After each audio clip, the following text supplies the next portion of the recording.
বাবা তোমার চোখে আজ কেন ও শিট, আমার ব্যাগ আর ড্রেস হাঁটতে দেখে কাজ করবেন না, দেখবেন না মানুষ আসতেছে। ও মাঝে আম্মা, আসসালামু আলাইকুম আম্মা। আসসালামু আলাইকুম আব্বা। তো তাড়াতাড়ি কেমন করে আনলি বাজান? ওমা, বিমানে আসতে তো সময় লাগে না। ও মা, তোমার এই কাপড়টা রে আমার দাও, আমি সুন্দর করে সাবান দিয়ে কাইসা ভাতের ফ্যান দিয়ে দিব, দেখবা একেবারে নতুন মতন হয়ে গেছে। বাজান তোরা কষ্ট করে আইসো এত দূর থেকে, হাত পা ধো, ভিতরে যা, বোমারে নিয়ে ভিতরে যা। এই, চলো তো ভিতরে চলো। হাসির পাশে অদ্ভুত নীরবতা জাগে দেখছো, একটু ভুল করে লেগে গেছে, তাতে কি রাগ? আরে শহরের মাইয়া, এই সব দেখে অভ্যাস নাই তো। আমার জামাটা আর বাজারে ব্যাগটাই না দাও, বোমা আইছে ভালো মন্দ বাজার করে আনি। কি করছে, নতুন মেহমান আইছে বাইতে, আরে এডি রাখিয়া দিছে সামনে। এটা কি কোনো পরিবেশ? উঠোন ভর্তি গোবর, এখানে মানুষ থাকে কিভাবে? গ্রামের মানুষজন তাদের উঠানটা সুন্দর আর চকচকে রাখার জন্য গোবর লেপে রাখে। তোমার মা আমার ড্রেসে গোবর লাগাই দিছে। আরে মা তো ইচ্ছে করে করেনি, সহজ সরল মানুষ তো। সহজ সরল? এটাকে সহজ সরল বলে না, এটাকে বলে খ্যাত। আমি বুঝি সুরভি, কিন্তু তোমারও এটা বুঝতে হবে যে এটা আমার বাড়ি। আমি কালকেই ঢাকা ব্যাক করবো, ওকে? কি বলতেছো? আমরা এখানে ঈদ করতে আসছি, আর তুমি যদি এখন ঈদ না করে চলে যাও, আব্বা আম্মা অনেক কষ্ট পাবে। ও মাই গড, তুমি তোমার বাবা মার কষ্ট দেখতেছো আর আমি তোমার ওয়াইফ। একটু সহ্য করে নাও প্লিজ।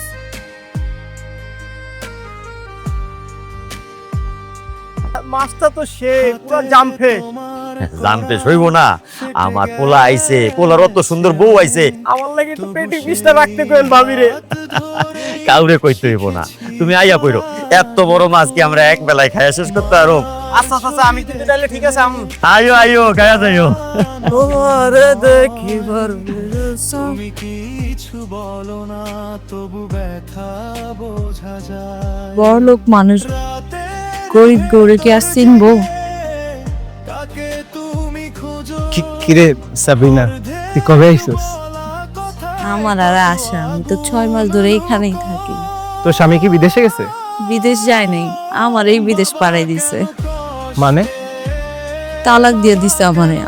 ও, ভাবছিলাম তোমার লগে দেখা করতে যাবো, তুমি তো আর আগের রাফি নাই, এখন সাহেব হয়ে গেছো। সত্যি কি এই কারণে যাও নাই? তুমি ঢাকায় বিয়া করছো না? হ। দোয়া করি তুমি সুখে থাকো। আমি আছি পাশে বৌমা, এই যে আমি তোমাকে লিগা নাস্তা নিয়ে আইছি। এই খাবার আপনি আমাকে খাওয়াইতে আনছেন? এই যে তুমি কোমলের শরবতটা খাও, দেখো কলজে ডাক্কের জুড়াই যাব। আপনার এই কলিজা ঠান্ডা করা নাস্তা আমার বাসার কাজের লোকও খায় না। আর তুমি যে খাওয়ানগুলো খাও, এইসব কি আমাকে বাজারে আছে? আমি তো আর গ্রামে থাকি না যে কোথায় কোন জিনিস পাওয়া যায় সেটা আমি জানবো। এসব ঢং মারানি কথা না আপনি আমার সাথে বলতে আসবেন না। তুমি খালি শরবতটা খাও, তোমার কাছে ভালো লাগবে। কি পরিমাণ দেখলা আপনি! শিট, আরে তুমি এখানে এসে পড়ছো কেন? পুষ্কুনিতে পড়ে গেছিলা নাকি? আরে বোকা, পড়ে যাবো কেন? আমাদের বাড়ির পিছনে পুকুর আছে, সেই পুকুরে গিয়ে গোসল করে আসলাম। এখানে এসে পুকুর দেখে আর নিজেকে সামলাতে পাইনি। চলো, তুমিও গোসল করে আসবে, চলো। পুকুরে শাওন নিব আমি? তুমি তো বুঝতেই পারছো গ্রামের পরিবেশটা একটু আলাদা। জানতাম তুমি এইটাই বলবে। এখন বাসায় চলো, আমাদের না পেলে মা আবার আমাদের খুঁজতে বের হবে। তুমি যেটাই বলো, আমি এখন বাসায় যাব না। প্লিজ বাসায় চলো, চলো। আমি আছি পাশে না, তুমি উঠাই নাও। আমি এই খোলা আকাশের নিচে বসে ডিনার করব? আর রাফি কইলো যে মা সবাই একলগে মিললা আমরা রাত্রেবেলা বাইরেই খাই। এই প্লেটে আমি কিভাবে ভাত খাবো? আসলে গ্রামের বাড়ি তো। আসসালামু আলাইকুম চাচা। বউ আমার পাশে যাবো। বন্ধুর লাগে তো খামু। কি রে ফাজিল রাফি? ওরে ছোটবেলা যখন ফাজিল রাফি কইতাম, ওই যে কি সেটা সেট।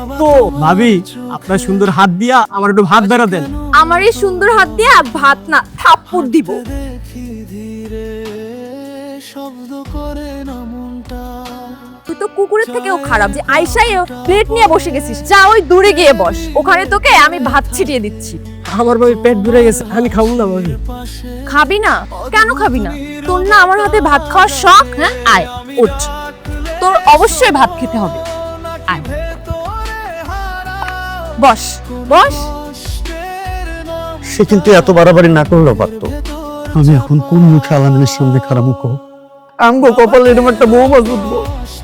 রাফির আব্বা, আমি না খুব ভয়ে ভয়ে আছি আর কখন কোন দোষ টোষ ধরে ভয়। যা পারে করুক, তুমি কিছু কইতে চাও না। 2 দিনের লাগে আইছে, আল্লাহ আল্লাহ কইরা হাসি মুখে বিদায় দিতে পারলে বাঁচি। এই জন্য তো চুপ করে থাকি। আব্বা কই যেতেছো তুমি? ব্যাগে কি আছে? দেখে আমার জরুরি জিনিস আছে। যাও তো। এইগুলা নিয়ে তুমি কই যাইতেছো আব্বা? বোমার জুতাটা কালি করতে হইব। আমার আব্বারে দিয়া জুতা কালি করাইবো? আমারে তো পাঠায় নাই, জামার অনেকবার নিষেধ করছে। তোমার চেহারা দেখে বোঝা যাইতেছে তুমি মিথ্যা কথা কইতাছো। হাতে তোমার আজকে ওরে আমি বাসায় গিয়ে একটা শিক্ষা দিয়ে ছাড়বো। আসলে বোমা বাচ্চা মানুষ, তোরে আমার দোহাই দিয়ে আর ঝামেলা করিস না। হাত ধরে চল। শিখেছি চলা। আমার আব্বা বাসায় ছিল বলে তুমি তাকে দিয়ে জুতা পরিষ্কার করাবে? আপনারা হচ্ছেন পৃথিবীর সবথেকে খারাপ মন মানসিকতার মানুষ। কি বলতে চাও তুমি? তুমি আর আমি ভালো আছি এটা তাদের সহ্য হচ্ছে না, তাই তোমার আর আমার মধ্যে তারা ঝামেলা লাগাচ্ছে। কিছু বলো না তবু ব্যথা বোঝা যায় রাতের তুমি এই কয়দিন আমার আব্বা আম্মার সাথে যে ব্যবহার করেছো তার মধ্যে কি কোনো মানুষের চিহ্ন ছিল? তুমি কিন্তু এই খ্যাত লোকদের জন্য আমাকে ইনডাইরেক্টলি অপমান করলা, কথাটা তুমি মনে রাখো। কত আগুন লুকো এই শাড়িটা তোমার লেগে আনছি। আমার জন্য এই শাড়ি? আর কালকে তো ঈদের দিন, তুমি শাড়িটা নেও। মা, আমি তোমার বাপের মতো, আমারে তুমি নিরাশ করো না। রাখো মা, এটা ধরো ধরো। এই কি শুরু করছিস তোরা? জুতা মেরে গরু দান করিস? ছেলেটাকে তো বোকা পেয়ে জানাই তাই করাচ্ছিস। বৌমা তুমি এমন করে কথা কইতেছো কেন? এমন করে কথা বলতেছি? কি মারা শেষ নাকি আরো মারবা? তুমি চাইলে মারতে পারো, কোনো অসুবিধা নেই। এটা তো খ্যাত মূর্খ গ্যারেম্মা, তোমার মতো শিক্ষিত জানোয়ারের বাচ্চা না যে তোমার এইসবের জবাব দিবে। রাফি ঠিক করে কথা বলো। ঠিক করে কথা বলবো, ঠিক করে কথা বলবো, ঠিক করে কথা বলবো। বাজান তোর দোহাই লাগে বাজান। তুই তুই একটু ঠান্ডা হ। তোমাদের মতো হাজার হাজার বাপ মা শুধুমাত্র সন্তানের সংসার রক্ষা করার স্বার্থে কোনো প্রতিবাদ করে না, আর এরা জানোয়ারের মতো আচরণ করার সুযোগ পায়। এই জানোয়ার বাচ্চা, বাইরে আমার ঘর থেকে। রাফি তুমি কিন্তু আবার কথা বলো, আবার কথা বলো। এই জানোয়ার বাচ্চা, চোখ নামা, যা চোখের সামনে থেকে যা। বাবাকে